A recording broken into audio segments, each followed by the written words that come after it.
నమస్కారం. ప్రతిధ్వని కార్యక్రమానికి స్వాగతం. సముద్రం ఒడ్డున పడి ఉన్న 3 ఏళ్ల ఐలన్ కుర్దీ మృతదేహం యావత్ ప్రపంచాన్ని కదిలించింది.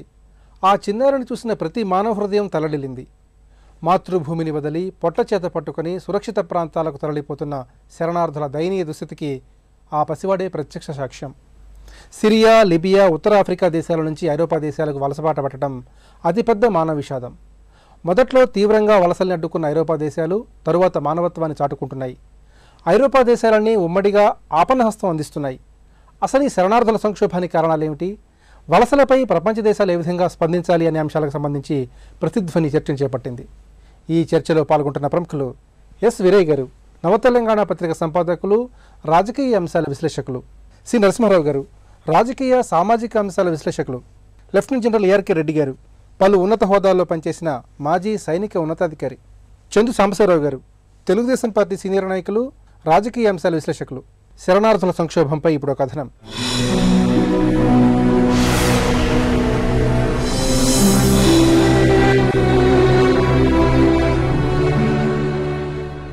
సిరియా, లిబియా, ఉత్తరాఫ్రికా దేశాల నుంచి ఐరోపా దేశాలకు పెరిగిన వలసల ఉరవడి ఆధునిక ప్రపంచంలోనే అతిపెద్ద మానవ విషాదంగా పరిణమించింది.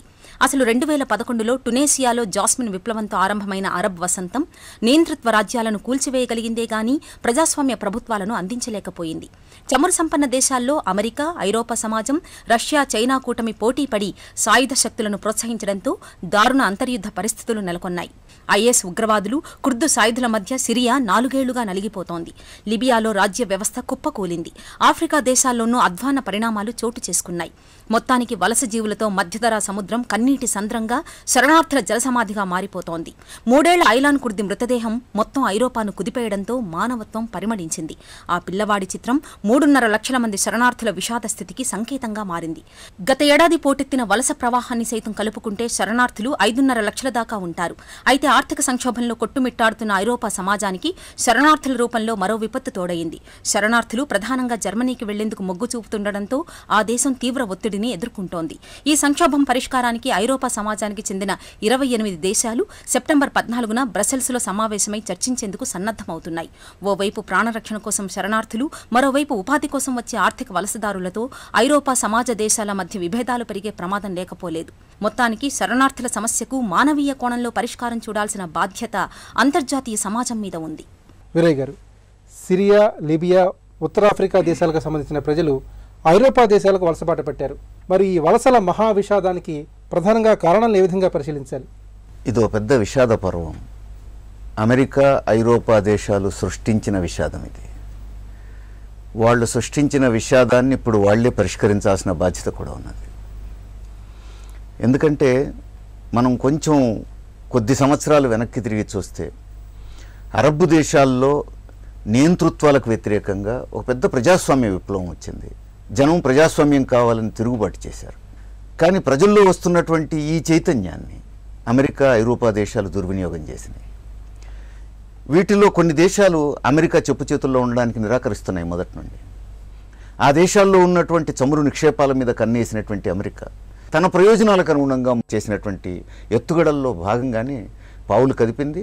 ఆ అమెరికా కదిపినటువంటి పావులు ఐరోపా దేశాలు అనుసరించినటువంటి విధానాల మూలంగా ఇప్పుడు సాధారణ ప్రజలు సమిధలవుతున్నారు. దీనికోసం మత కొట్లాటలను ఉపయోగించుకుంది. షియాలకు, సున్నీలకు మధ్య అంతకుముందు ఎప్పుడూ లేనటువంటి భయానకమైనటువంటి ఘర్షణను సృష్టించింది. రెండవది, గతంలో ఆఫ్ఘనిస్తాన్లో చేసినట్టుగానే తన రాజకీయ ప్రయోజనం కోసం అక్కడ టెర్రరిజాన్ని ప్రోత్సహించింది. ఆ టెర్రరిజం తన మీదనే దాడి చేసే పరిస్థితి వచ్చింది. సరిగ్గా అవే ఎత్తుగడలు, దాని నుంచి పాఠం నేర్చుకోకుండా ఇప్పుడు సిరియా, లిబియా ఇట్లాంటి దేశాల్లో మళ్ళీ అవే ఎత్తుగడలు పునరావృతం చేస్తున్నది. ఇస్లామిక్ టెర్రరిస్టులను ప్రోత్సహించడానికి ఏమాత్రం వెనకాడట్లేదు అమెరికా. చూస్తుంటే చీమల పుట్టల్లాగా ఈ వలసలు చూస్తున్నాం. బోట్ల మీద పడి అసలు వాళ్ళు ఎంతమంది రాలిపోతున్నారో, ఇప్పుడు 3,000 మంది మునిగిపోయారు సముద్రంలో అని చెప్పేసి ఒక లెక్క చెప్తున్నారు. అది కూడా ఎంత కరెక్టో మనం చెప్పలేము. ఇప్పుడు ఐక్యరాజ్య సమితి చెప్తున్న లెక్క ప్రకారమే సుమారు 1 కోటి దాటింది ఈ వలస పోయినటువంటి జనం అని చెప్పేసి చెప్తా ఉన్నారు. సిరియా జనాభా సగానికి సగం తగ్గిందని చెప్తా ఉన్నారు.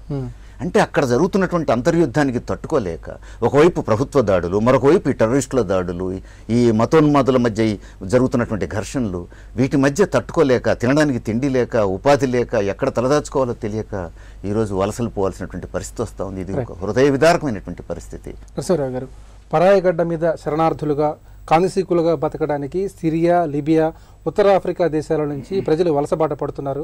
ఈ వలసలు నిరంతరాయంగా కొనసాగుతున్నాయి. మరి ఈ వలసల ప్రస్థానాన్ని ఏ విధంగా పరిశీలించాలి? వలస మీద ఆధారపడి ఉంది మానవ జాతి మనుగడ. అమెరికాలో ఉన్న ప్రజలంతా కూడా వలస వెళ్ళిన వాళ్ళే, ఆస్ట్రేలియాలో ఉన్న ప్రజలంతా కూడా వలస వెళ్ళిన వాళ్ళే. వలస ఒక చోట నుంచి ఇంకో చోటకు వెళ్తాం, ఉపాధిని ఎత్తుకుంటూ వెళ్తాం, రక్షణకు ఎదుర్కొంటూ వెళ్తాం, లేక తమ జీవితానికి మంచి భవిష్యత్తు ఉంటుందని భావంతో వెళ్తాం. ఇది నిరంతరం సాగే ప్రక్రియ. రూల్స్ పుస్తకంలో బలవంతాన అమెరికా వాళ్ళు బలవంతాన వాళ్ళని కట్టేసి బంధించి తీసుకెళ్లేవాళ్ళు. వాళ్ళ పరిస్థితి లేదు. మేము కట్టొద్దు బాబు, మేము వచ్చేస్తామని అక్కడికి ఎగబడుతున్నారు. ఇప్పుడు యూరోపియన్ దేశాలు కూడా ఎగబడుతున్నారు. ఇక్కడ జీవన ప్రమాణాలు బాగున్నాయి, వీళ్ళ కనుక పౌరసత్వం లభిస్తే అనేక జీవితానికి భద్రత చేకూరుతుంది అన్న భావంతో వాళ్ళు వెళ్తున్నారు. దీనికి కారణం ఎవరంటే ఒకే ఒక కారణం, మతోన్మాదం పెచ్చరిల్లి అది వెర్రితల్ల వేసి ఒకళ్ళనొకళ్ళు ఒకే మతం చెందిన వాళ్ళు ఒకళ్ళనొకళ్ళు సవరించుకుంటుంటే అంతర్యుద్ధం వస్తుంటే, సంక్షోభం వస్తుంటే దానికి వెళ్తున్నారు. దీనికి ఎవరినో అమెరికానో ఇంకొకళ్ళు నిందిస్తాం సులభం, అత్యంత సులభమైన విషయం. అమెరికా ఈ దుర్మార్గాలు చేస్తుంది, యూరోప్ ఈ దుర్మార్గాలు చేస్తుంది, వాళ్ళు ఆయిల్ నిల్వల కోసం చేస్తున్నారు. అమెరికా ఆయిల్ నిల్వలు ఏంటి? ఇప్పుడు వాళ్ళకున్న ఆయిల్ నిల్వలు అసలు వాళ్ళు ఇంపోర్ట్ చేసుకోవట్లా. వాళ్ళకి విపరీతమైన గ్యాస్ పడ్డాక వాళ్ళు ఆయిల్ ఇంపోర్ట్ చేసుకోవట్లా, ఎవరి మీద ఆధారపడలేరు. కానీ ఇక్కడ దయనీయంగా, నిస్సహాయంగా, ఏ గత్యంతో లేని పరిస్థితుల్లో వీళ్ళు వెళ్తున్నారు. ఆ దేశంలో ఉంటే చనిపోతారు, అక్కడ ఫుడ్లు అక్కడ వాళ్ళకి దిక్కు దివాణం లేని పరిస్థితిలో ఇంకో దేశానికి తరలి వెళ్తున్నారు. పక్కన ఉన్న దేశాలు కాబట్టి అక్కడికి వెళ్తున్నారు. వాళ్ళు దానికి ఓ బ్రహ్మాండమైన పరిష్కారాన్ని ప్రపంచవ్యాప్తంగా కూడా చాలామంది సూచిస్తున్నారు. కొన్ని అనేక మానవరహితమైన లంకలు ఉన్నాయి, ఐలాండ్స్ని పెద్ద ఐలాండ్ కొందాం, ఐలాండ్లో ఒక కొత్త దేశాన్ని నిర్మిద్దాం, ఈ వలస వచ్చే వాళ్ళంతా అక్కడ ఉంటారు, మళ్ళీ తిరిగి వెళ్ళాలనుకుంటే వెళ్ళిపోతారు అని వీళ్ళంతా జర్మనీ వెళ్తున్నారు, మిగతా దేశాలకు వెళ్తారు. అక్కడ పౌరసత్వం తీసుకోవాల్సి వస్తుంది. పౌరసత్వం తీసుకుంటేనే అక్కడ వాళ్ళు ఉండగలుగుతారు. ఆ పౌరసత్వం ఇచ్చాక మళ్ళీ ఆ పౌరసత్వాన్ని వదులుకొని వస్తాకి వీళ్ళు సిద్ధపడరు. అక్కడ కూడా వీళ్ళు మనుగడ సాగించలేరు. ఆ భాష వేరు, ఆ సంస్కృతి వేరు, వీళ్ళ సంస్కృతి వేరు. అక్కడ మనుగడ సాగించడానికి ఇవి సాధ్యం కాదు. సాధ్యం కాకపోతే అక్కడ ఏం చేయాలి? ఇప్పుడు ఆఫ్రికన్స్ అమెరికా వెళ్ళి అక్కడ మొట్టమొదటి కూలీలుగా చిన్న చిన్న స్థాయిలో చేసినట్టు ఇక్కడ కూడా వీళ్ళు అట్లా చేయాలి అక్కడ, లేకపోతే వాళ్ళ మనుగడ సాధ్యం కాదు అక్కడ విదేశాలకు వెళ్ళినప్పుడు. అందువలన వీళ్ళకి ఆ గొడవ లేకుండా కొన్ని ద్వీపాలు తీసుకుందాం, ఆ ద్వీపాల్లో కొత్త దేశాలు నిర్మిద్దాం. అంతేకాదు అనేక దేశాల్లో మన భారతదేశ జనాభా 120 కోట్లు అయితే కెనడా ఆస్ట్రేలియా రెండింటి జనాభా కలిసి మన ఆంధ్రప్రదేశ్ కన్నా తక్కువ, 5.5 కోట్లు 6 కోట్లు అంటే అంతే దాదాపు జనాభా అంతా. యొక్క విస్తీర్ణం 1 కోటి చదరపు కిలోమీటర్లు, ఆస్ట్రేలియా విస్తీర్ణం 9 లక్షల చదరపు కిలోమీటర్లు, మన ఇండియా మొత్తం కలిసి 35 లక్షల చదరపు కిలోమీటర్లు. అంటే ఇండియా కన్నా చాలా విస్తృతమైన భూభాగం ఉన్న ప్రాంతాలు ఉన్నాయి దేశం ప్రపంచంలో. ఆ భూభాగంలో ఇంకొక ఆలోచన కూడా వస్తుంది. కెండాలు మీరు కొంత భాగం ఇవ్వండి ఈ శరణార్థులకు వచ్చే వాళ్ళకి, కొంతకాలం మీ దేశంలో స్థిరపడితే లేకపోతే వెళ్ళిపోతారు. ఆస్ట్రేలియా కూడా అందరూ ఇంగ్లాండ్ నుంచి వచ్చి స్థిరపడిన వాళ్ళేగా. ఆస్ట్రేలియా ఎమర్జెన్సీ అంటే ఎవరు లేరు. అందువలన ఆస్ట్రేలియాలో కానీ కెనడాలో కానీ విశాలమైన విస్తీర్ణం, భూ విస్తీర్ణం ఉన్న చోట అక్కడ ప్రజలు స్థిరపడతాకి, వచ్చే వాళ్ళకి నిస్సహాయంగా వచ్చే వాళ్ళకి స్థిరపడతాకి మీరు అవకాశాలు కల్పించాలన్న ఒక ఒత్తిడి కూడా ఆయా ప్రభుత్వాల మీద వస్తుంది. ఏఆర్కే రెడ్డి గారు, మధ్యప్రాచ్యంలో అల్లకల్లోల పరిస్థితులకు, ఇట్లాంటి అంతర్యుద్ధ పరిస్థితులకు అమెరికా విధానాల్ని గుడ్డిగా అనుసరించిన ఐరోపా దేశాలే ప్రధాన కారణమని రష్యా తీవ్రంగా ఘాటుగా విమర్శించింది. మరి ఈ విమర్శల్ని ఏ విధంగా పరిశీలించాలి? ఇదివరకు ఈ ఏరియాస్ నుంచి వలసపోయిన వాళ్ళు చాలా తక్కువ. ఇప్పుడు ఈ ఐఎస్ వచ్చిన తర్వాత మతపరంగా కానీ, జీవనోపాధికి కానీ, రక్షణ పరంగా కానీ, ప్రాణరక్షణ కోసం కానీ వీళ్ళు బయటకు పోవాల్సిన పరిస్థితి వచ్చింది. ఈ బయటకు ఎక్కడికి పోగలరు? ఎందుకంటే ఓ పక్క మెడిటరేనియన్ సీ పోవటానికి లేదు, దాటడానికి చాలా ఇబ్బంది. ఇంకొక తట్టేమో జోర్డన్ వాళ్ళు రానియరు.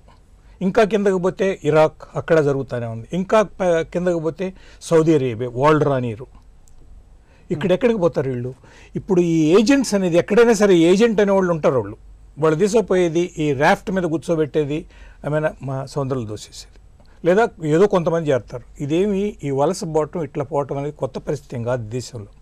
మీరు కొన్నాళ్ళ క్రితం పోతే అమెరికా వియట్నాంలో యుద్ధం చేసేటప్పుడు కమ్యూనిజం కోసం కట్టేయడం కోసం చేసేటప్పుడు కూడా బోట్ పీపుల్ అనే వర్డ్ అప్పుడు మొదలైంది. ఇది ఇప్పుడు మొదలైంది కదా, అప్పుడు మొదలైంది 1961, 62, 63 ఆ ప్రాంతంలో. అప్పుడు ఎక్కువ మంది ఆ నుంచి న్యూజిలాండ్ కానీ ఆస్ట్రేలియా కానీ పోతూ ఉండేవాళ్ళు. ఎందుకంటే జపాన్ అట్లాంటి దేశాలు రానిచ్చేవాళ్ళు కాదు.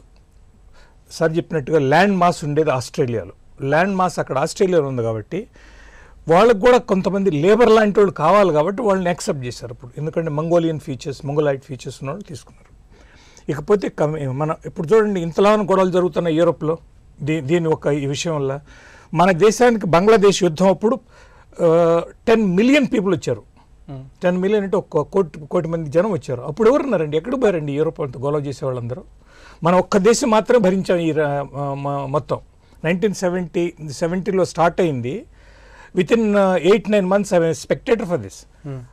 మనం వెస్ట్ బెంగాల్ మొత్తంలో ఇప్పుడు కూడా మన ఇంటర్లాండ్లో బంగ్లాదేశీస్ ఉన్నారు కదా, లేకుండా లేరు. ఎక్కడి నుంచి వచ్చారు వీళ్ళు?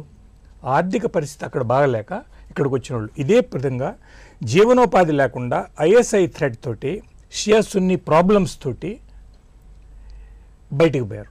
ఇకైతే ఇస్లామిక్ టెర్రరిజం అనేది కానీ ఇస్లామిక్ ప్రాబ్లమ్స్ కానీ ఇట్లాంటి ఉన్నప్పుడు ఇస్లామిక్ కంట్రీస్ ఎందుకు అబ్జర్వ్ చేయట్లేదు? యూరోప్ మీద ఎందుకు నెడుతున్నారు? మనం అనుకోవటం పెద్దానికి అమెరికానే బ్లేమ్ చేయటమా?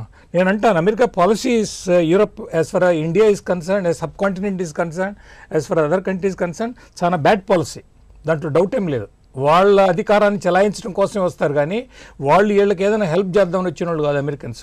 కానీ ఈ విషయంలో మాత్రం యూరోప్ వాళ్ళు చెప్తే వింటారు, వీళ్ళు చెప్తే వాళ్ళు వింటారు అనేదానికన్నా వాళ్ళల్లో వాళ్ళే కంట్రోల్ చేయాలి. సంశీరావు గారు, ప్రస్తుత పరిస్థితుల్లో ఈ శరణార్థులకు ఆసరగా ఉండటానికి ఐరోపా దేశాలతో పాటు అంతర్జాతీయ సమాజం ఏ విధంగా ప్రతిస్పందించాలి? మొత్తం వ్యవహారంలో నాకేమనిపిస్తుందంటే, ఒకటి ఐఎస్ఐఎస్ తన ప్రాబల్యాన్ని పెంచుకోవాలని చేస్తున్న ప్రయత్నాల్లో వాళ్ళకి కొంతమంది ప్రాక్సీలు హెల్ప్ చేయటం వల్ల ఈ అంతర్యుద్ధానికి కారణమైంది. ఇప్పుడు it's not only because of Syrian people. దాంట్లో ఉన్న పరిస్థితిని వాడుకుంటూ బయట నుంచి ఉన్న ఫోర్సెస్ కొన్ని వాళ్ళని ప్రమోట్ చేయటం వల్ల ఈ సోకాల్డ్ రెబల్ ఫోర్సెస్ని ఇప్పుడు అక్కడున్న అసాద్ మంచివాడు కాదా, అసాద్ని మీరు మార్చాలనుకుంటే ఎలా మార్చాలి, డెమోక్రటిక్ ప్రాసెస్ ఉందా లేదా, దానికి యూరోపియన్ కంట్రీస్ అమెరికా లాంటి దేశాలు ఎలా ప్రోత్సహిస్తున్నాయి, ఎలా సహాయం చేస్తున్నాయి, ఈ డిస్కషన్ లేకుండా మనం క్లియర్గా మనకి ఏం అర్థమవుతుందంటే ముందు అసాద్ని ఎలాగోలా డిస్టెబిలైజ్ చేయాలి అని కొంతమంది ఉన్నారు, కొన్ని దేశాలు ఉన్నాయి. అసాద్ని ఎలాగోలా ప్రొటెక్ట్ చేయాలని చెప్పేసి కొన్ని దేశాలు ఉన్నాయి. So this is a proxy war. అమాయక ప్రజలు దీంట్లో మధ్యలో నలిగిపోతున్నారు, నెంబర్ 1. నెంబర్ 2, ఇంత జరుగుతున్నా కానీ మనకి యునైటెడ్ నేషన్స్ ఉంది. యునైటెడ్ నేషన్స్ ప్రేక్షక పాత్రకు మాత్రమే పరిమితమైంది. ఈ వ్యవహారాన్ని అర్థం చేసుకోవాల్సిన బాధ్యత కానీ సంబంధిత కంట్రీస్తో మాట్లాడాల్సిన బాధ్యత కానీ first and foremost United nations కదా. అసలు అదేం చేస్తుంది? ఇప్పుడు యునైటెడ్ నేషన్స్లో సెక్యూరిటీ కౌన్సిల్ కూర్చుని సెలెక్టివ్గా వాళ్ళకి అవసరమైనప్పుడు, ఇందాక వేరే గారు చెప్పినాడు, కొన్నిసార్లు టక్కన 24 గంటల్లో డెసిషన్ తీసుకుంటున్నారు, వార్కి వెళ్ళిపోతున్నారు. ఆఫ్ఘనిస్తాన్లో వారు అన్నారు, ఇరాక్లో వారు అన్నారు. నేటో ఏం చేస్తుంది ఇక్కడ? అంటే మనకి కొన్ని సందర్భాల్లో కనపడే ఇంటర్నేషనల్ బాడీస్ కానీ మిలిటరీ ఫోర్సెస్ కానీ వీళ్ళకి కనీసంగా ఈ ఇంటర్నల్ సిచ్యువేషన్ కంట్రోల్లోకి తీసుకురావడంలో కానీ వీళ్ళని ఆదుకోవడంలో కానీ వాళ్ళు ఎలాంటి చొరవ చూపించలేదు. కాబట్టి గత 4-5 సంవత్సరాలుగా 40 లక్షలు 50 లక్షలు బెరే గారు ఇందాక ఒక నంబర్ కోట్ చేశారు, 1 కోటి మంది వాళ్ళు ఏమయ్యారు, మిస్ప్లేస్ అయ్యారు విత్ ఇన్ ద కంట్రీ. ఈ ప్రాంతం వాళ్ళు ఆ ప్రాంతం వాళ్ళు ఈ ప్రాంతం వెళ్ళారు. కొంతమంది ఆ కంట్రీని వదిలిపెట్టి బయటకు వెళ్ళిపోయారు. ఈ రీసెంట్ ఎపిసోడ్లోనే దాదాపుగా 4-5 లక్షల మంది బయటకు వెళ్ళిపోయారని, మేబీ కొన్ని వేల మంది చనిపోయారని చూస్తున్నాం మనం. ఇది ఒక రకమైనటువంటి హ్యుమానిటేరియన్ క్రైసిస్. ఈ క్రైసిస్ని అడ్రస్ చేయడానికి ఇది ఎవరో దయాదాక్షిణ్యాలతోటి ఏదో 1-2 కంట్రీస్ చేస్తే సరిపోదు. United nations has to take the lead even in conducting the humanitarian need. ఈ కన్సర్న్స్ని అడ్రస్ చేయడంలో మిగతా దేశాలను ఇన్వాల్వ్ చేయాలి. మిగతా దేశాలకు ఆ వెసులుబాటు ఉండాలి. మిగతా దేశాలు కూడా ముందుకు రావాల్సిన అవసరం ఉంది. వీరయ్య గారు, మధ్యప్రాచ్య, ఉత్తరాఫ్రికా దేశాల్లోని అంతర్యుద్ధ అల్లకల్లోల పరిస్థితులు సభ్య సమాజానికి, నాగరిక ప్రపంచానికి ఒక మాయని మచ్చగా పరిణమించాయి. మరి ఈ పరిస్థితుల్లో ఈ సంక్షోభ నివారణకు ముఖ్యంగా ఈ నాగరిక ప్రపంచం కానివ్వండి, ఐక్యరాజ్య సమితి కానివ్వండి, ఎలాంటి గురుతరమైన కీలకమైన బాధ్యత పోషించాలి? వారు కరెక్ట్గా కంపేర్ చేశారు. బంగ్లాదేశ్ అరప్పుడు భారతదేశం మోసిన భారంతో పోల్చుకుంటే ఈరోజు ఐరోపా మోస్తున్నది ఎంత పోలిక లేదు. కానీ ఆ రోజు మనం మోసాం, ఆదుకున్నాం, అంతే. ఇట్లా చెప్పుకోలేదు ప్రపంచం అంతా. కానీ ఇప్పుడు ఐరోపా దేశాలు మాత్రం గగ్గోలు పెడుతున్నాయి. కారణం ఏమిటి? ఈ పాపం సృష్టించడంలో వాళ్ళ పాత్ర ఉంది.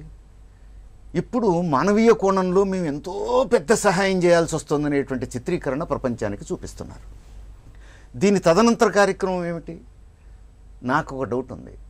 ఇరాక్లో సైన్యాన్ని దింపేందుకు అనుమతించినట్టుగానే, ఆఫ్ఘనిస్తాన్లో సైన్యాన్ని దింపేందుకు అనుమతించినట్టుగానే ఇవాళ సిరియాలో కూడా పరిస్థితులు చక్కదిద్దే బాధ్యత అమెరికాకి ఇవ్వాలి లేదా నాటోకి ఇవ్వాలి అని చెప్పేసి రేపు వస్తుందేమో ఆ ప్రతిపాదన అని నేను అనుకుంటున్నాను. నాకు ఆ డౌట్ ఉంది ఇప్పటివరకు జరిగిన పరిణామాలు చూస్తే.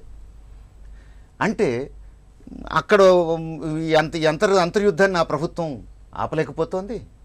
కాబట్టి మా కప్పచెప్తే ఆ ప్రభుత్వం సంగతి తేల్చేస్తాం, మా పప్పెట్ గవర్నమెంట్ని అక్కడ పెట్టుకుంటాం అనేటువంటి ధోరణి.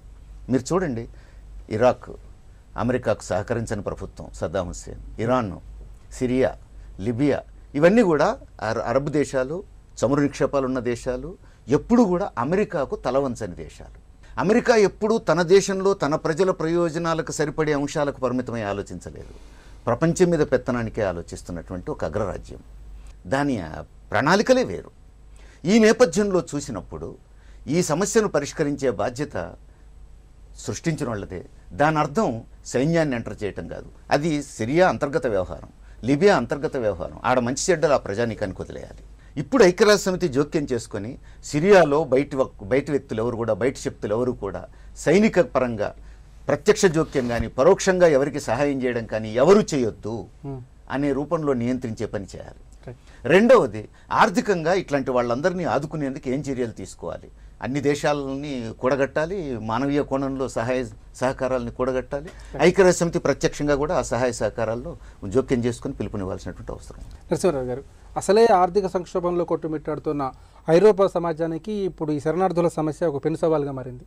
మరి ఐరోపా దేశాలు ఎలాంటి ఒత్తిడిని ఎదుర్కొంటున్నాయంటున్నారు? కొత్తగా శరణార్థులు వస్తాం తమ దేశానికి, వాళ్ళకి రక్షణ కల్పించడం లేక వాళ్ళకి పునరావాసం కల్పించడం అనేది వాళ్ళకి తలమించిన పని. వాళ్ళ దేశంలో నిరుద్యోగులు పెరిగిపోయారు. వాళ్ళ దేశంలో ప్రజలందరి యొక్క జీవన ప్రమాణాలు రోజుకు అడుగంటుతున్నాయి తప్ప పెరగట్ల. మొన్న గ్రీస్ సంక్షోభం చూసాం.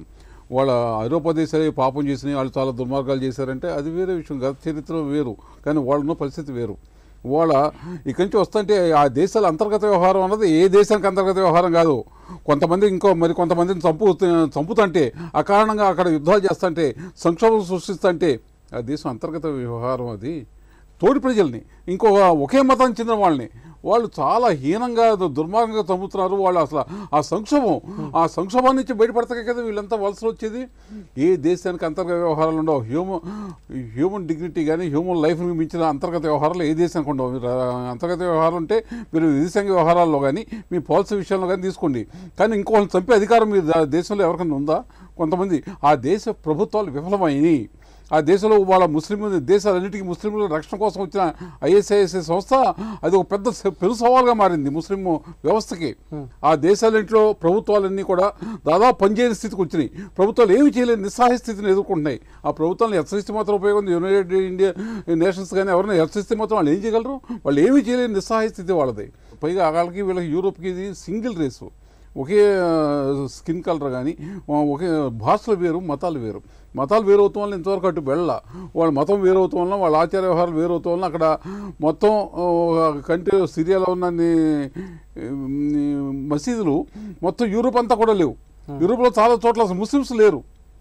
అట్లాంటి చోటుకు ముస్లిమ్స్ వెళ్తున్నారంటే వీళ్ళ వల్ల మళ్ళీ కొత్త ప్రాబ్లమ్స్ వస్తాయని వాళ్ళు భయపడి వస్తున్నారు. ఏఆర్కే రెడ్డి గారు, మరి ఈ పరిస్థితుల్లో ఐరోపా దేశాల్లో స్థానికులకు కానివ్వండి, శరణార్థుల మధ్య కానివ్వండి, చిచ్చు ఏర్పడకుండా ఐరోపా దేశాలు ఎలాంటి జాగ్రత్తలు తీసుకోవాలి? ఒకసారి కనుక ఈ కాంతిసీకులు లాంటి వాళ్ళు కానీ రిఫ్యూజ్ కనుక వస్తే తిండి కోసం దొంగతనాలు జరుగుతాయి. దీంట్లో డౌట్ ఏం లేదు. ఈ దొంగతనాల వల్ల ఏమవుద్దంటే మళ్ళీ క్లాషెస్ మొదలైపోతాయి. చిన్న నిప్పు పెద్ద ప్రమాణంలోకి వచ్చేస్తాయి. అందువల్ల ఏంటంటే ఎవరి దేశంలో వాళ్ళు ఉండటం అది కరెక్ట్. ఇప్పుడు ఈ టెంపరీ ఫేజ్ లాగా తీసుకోవాలి. యూరోప్లో పోతే వద్దు నేను సోదరులకు మళ్ళీ తోసేస్తాను అనేది ఆస్ట్రేలియా చేసిన పని కానీ మిగతా వాళ్ళు చేసిన పని చేయాలి, అట్లాంటి పని చేయకూడదు. తీసుకోవాలా ఎట్ పాయింట్ ఇన్ టైం తిరిగి మళ్ళా వాళ్ళ దేశాలకు పోయేటట్టుగా చేసుకోవాలి. నా ఉద్దేశం యూరోప్కి ఏం ప్రాబ్లం రాదు, ఎప్పుడో ఒకప్పుడు వాళ్ళని పంపించేసేస్తారు బయటికి, ఏదో రకంగా ఇంకో రూపంలో తీసుకొని ఇక్కడి నుంచి అక్కడ పంపించేసేస్తారు. ఆస్ట్రేలియా ఎవరిని రానియదు. కెనడా వచ్చిన వాళ్ళు మాత్రం ఒక between Australia Canada shade better Canada, ఎందుకంటే ఆల్రెడీ చాలామంది ఇట్లా ఉన్నారు కాబట్టి. వీటికి పరిష్కారం అనేది ఈ 4-5 దేశాలలో పరిష్కారం జరగాల అంటే వీళ్ళు ఒక రకమైన డిక్టటోరియల్ గవర్నమెంట్కి అలవాటు పడ్డోళ్ళు, నియంతృత్వానికి అలవాటు పడ్డోళ్ళు. డెమోక్రసీ వీళ్ళ వల్ల కావట్లేదు. ఈ committee of nations of Islamic కంట్రీసే వాళ్ళని కంట్రోల్ చేయగల పరిస్థితి ఉంది.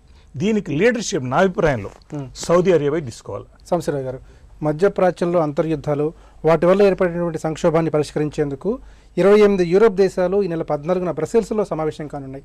మరి ఈ పరిస్థితుల్లో ఈ సమావేశంలో ఈ సమస్యకు ఎలాంటి శాశ్వత పరిష్కారాన్ని కనుగొనాల్సిన అవసరం ఉంది?